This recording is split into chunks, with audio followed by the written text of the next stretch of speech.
Yeah, I did speak to a bunch of people, a bunch of great people with lots of ties with YouTube. Mhm.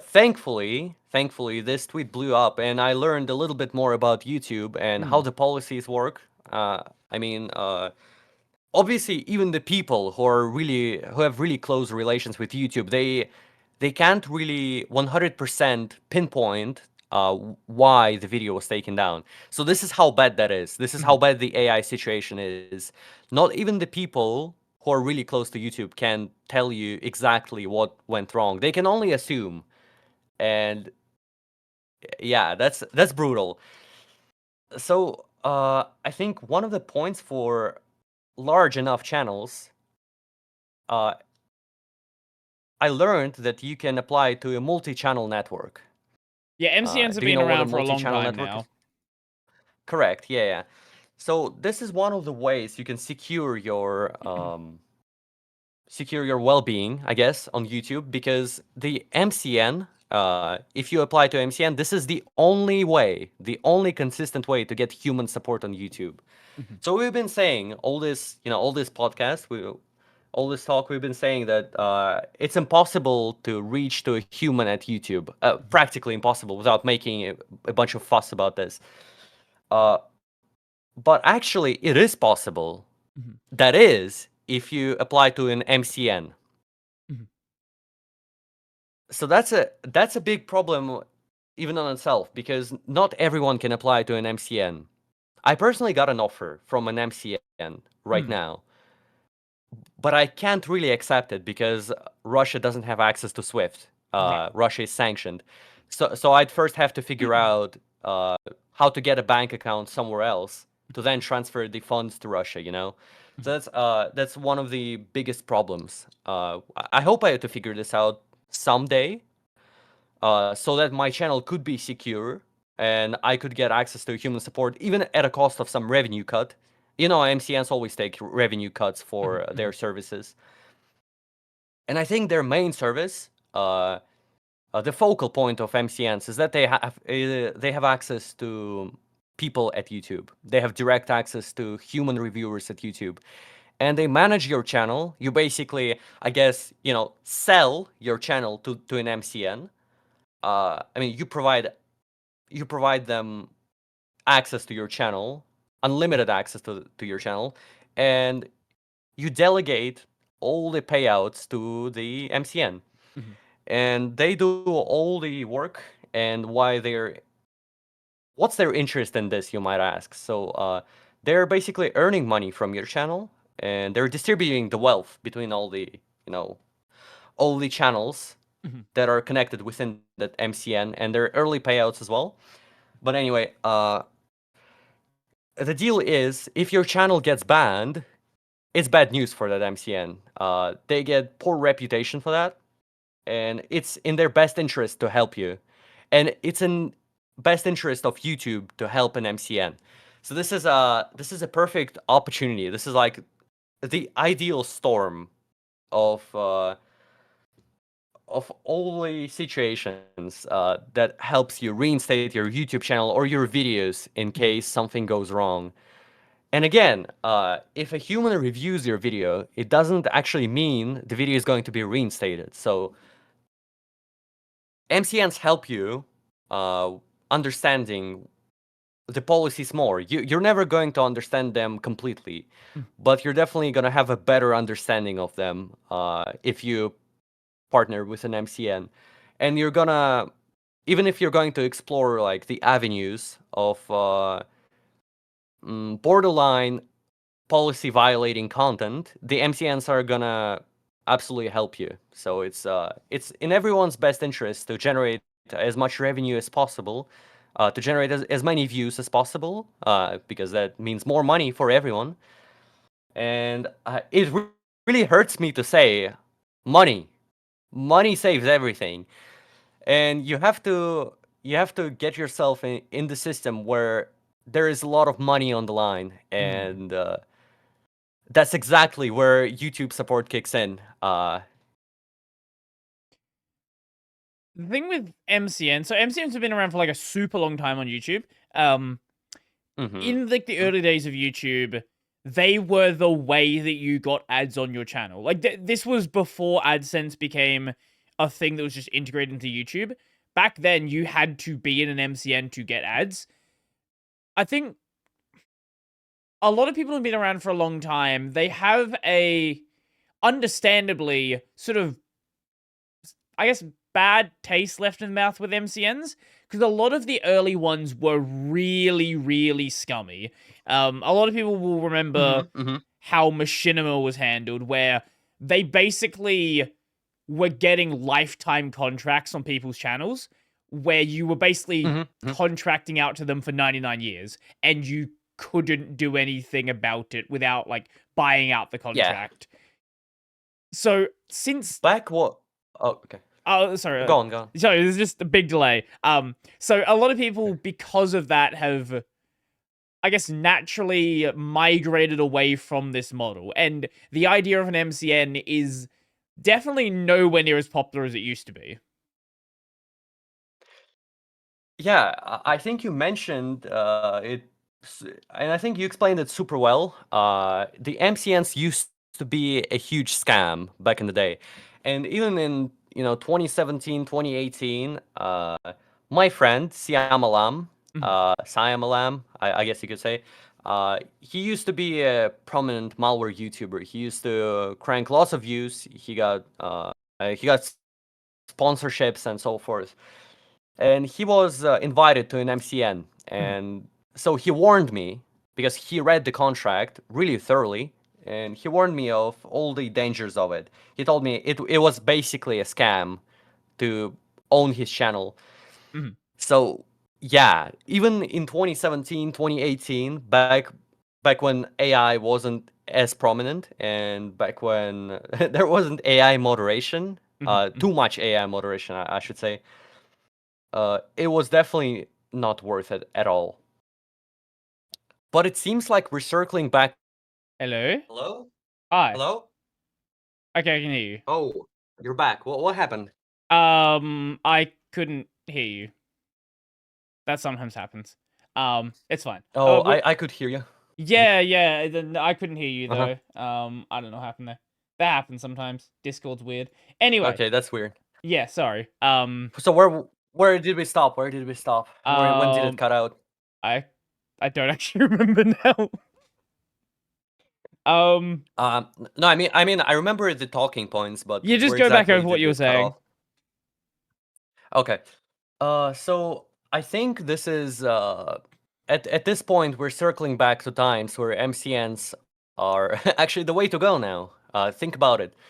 So obviously you have to look at the contract you're signing because MCNs obviously they have their best interest in mind and not yours.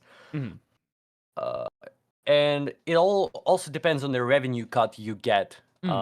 Depending on how large you are, you're definitely going to get some lax cuts. For example, you're going to get 10% a 10% fee, or maybe even a 5% fee. That's also a possibility if you're large enough.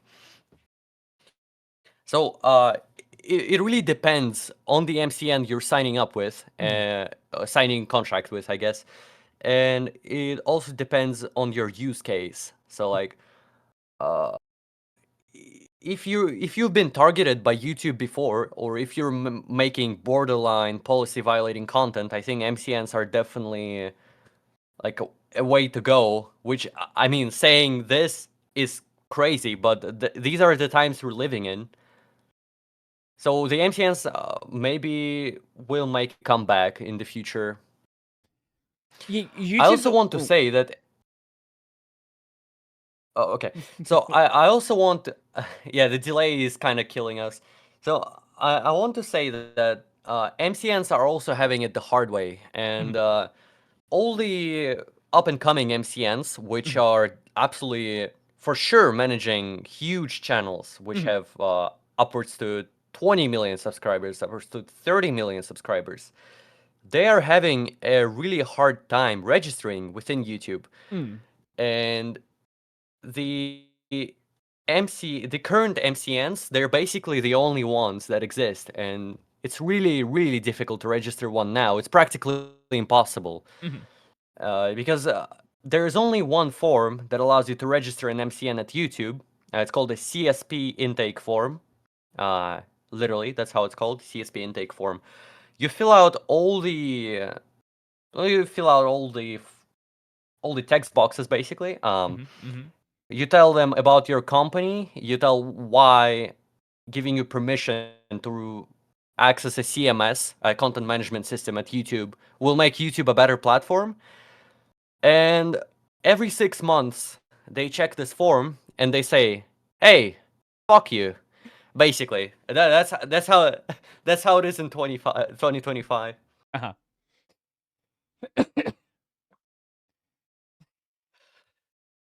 So, so it is impossible to register an MCN in 2025. That's what I'm basically saying. Right, right. I don't know. Maybe there's gonna be a resurgence. I know that YouTube's always, maybe not always, but at least as of the past couple of years, they've been really weird with malware-related content. Like, Oh, absolutely. like taking apart malware, or even just warning people of there being malware somewhere.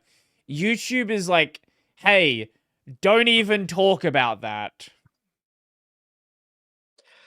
I think it's not really a question of, oh, don't talk about malware. I think it's a question of keywords. So, for example, I had a video called "Don't Use Download.com Get Terminated Off of YouTube."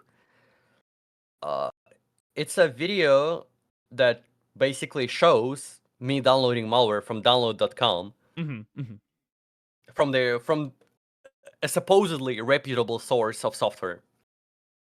And it was taken down, I believe, for the word download in it. I personally think the keyword download in the title terminated this video, caused its termination.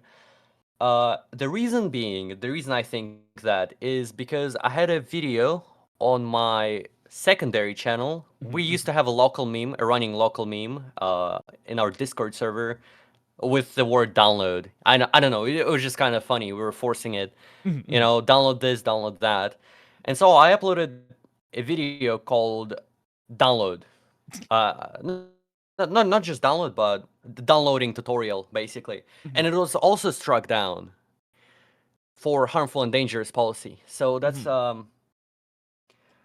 what made me believe that the keyword download is considered high risk in the YouTube's termination algorithm.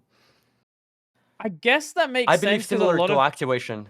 like, you're gonna see a lot of like download Fortnite cheats, download cracked software. Like, I can Yeah, see why that exactly. might be like a high risk word.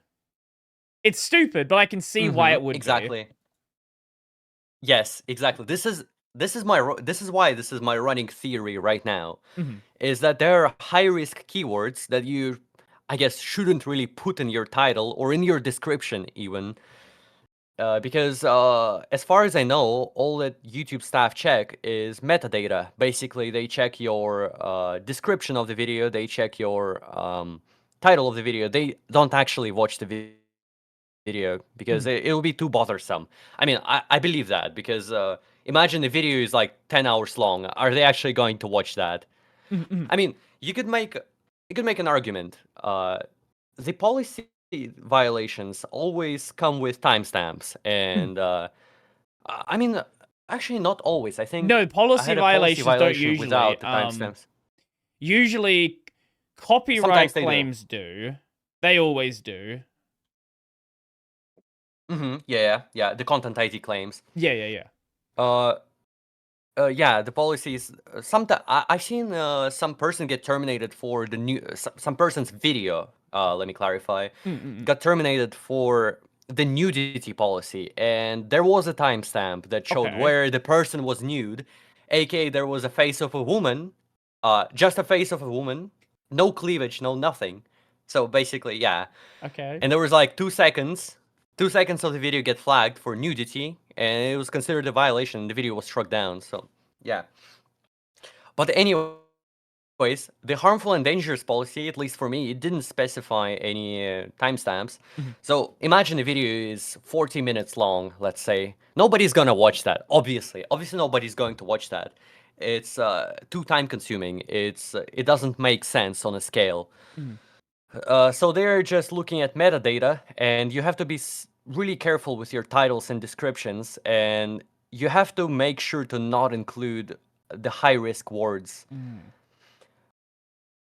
And it just, it's it's a matter of us reversing the termination algorithm throughout all the bad things it has done to us. So we only can assume what happens on the back end for Mhm. YouTube, but I can tell with a high degree of confidence this is how it works. And I also want to note something else important is Mhm. that my last 3 videos got terminated the moment they got picked up by the algorithm. So let's Huh. say the video was unpopular at first. Uh, it had like 10,000 views. I mean, for my channel, it's rather low. Mhm. It's a low metric. And then immediately started gaining traction. It started getting 20,000 views per day, 40,000 views per day. And the next day, I see it's gone. It's been terminated for the violation of the harmful and dangerous policy. And Mhm. it's been like this for the past 3 times I got my video taken down. So Mm. that's something to look out for. I think the algorithm, the recommendation algorithm and the termination algorithm, they're very close together. And maybe that's actually the same algorithm that's recommending and terminating channels.